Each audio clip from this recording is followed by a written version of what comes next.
So first of all, we take a look at some daylight wide shots. Looking at the daylight wide pictures, the Mi A2 seems to have a more underexposed image compared to the other two. The Realme 2 Pro has actually exposed everything well, although the sky seems a bit muted to me and a bit underexposed actually. The Nokia 6.1 Plus here looks to have the best looking image with appropriately exposed areas and good colors. Now zooming in, all the three images seem to have quite similar details, and especially looking at this tree, the Nokia 6.1 Plus seems the most natural.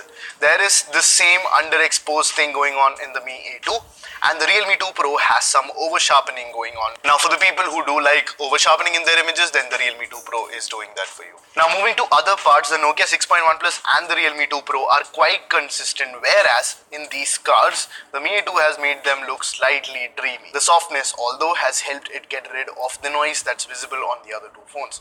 Coming to the building in the top left, we see how the Nokia slightly lags behind with an overexposed building, and the Mi A2 and the Realme 2 Pro stay in focused and give out more details. Although I think here you can see that the Realme 2 Pro has slightly sharper but more noisier image, and the Mi A2 has a slightly softer but noise-free image. Now this part of the image where the Mi A2 and the Nokia 6.1 Plus have overexposed, the Realme 2 Pro has so beautifully exposed that too with natural colors. Now all the three phones did very well, and I had to pixel peep to find the differences, but purely based on how consistent the Realme 2 Pro was throughout the image, this round goes to the Realme 2 Pro.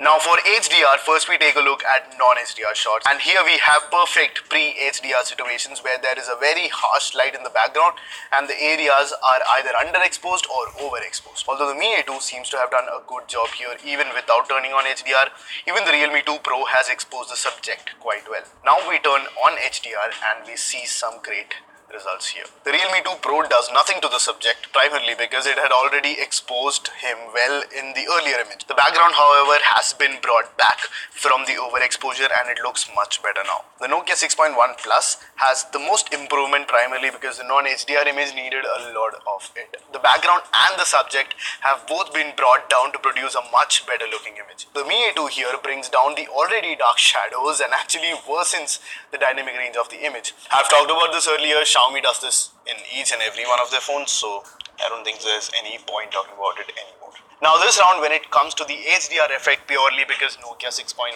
Plus did the most HDR effect on its picture, the Nokia 6.1 Plus wins.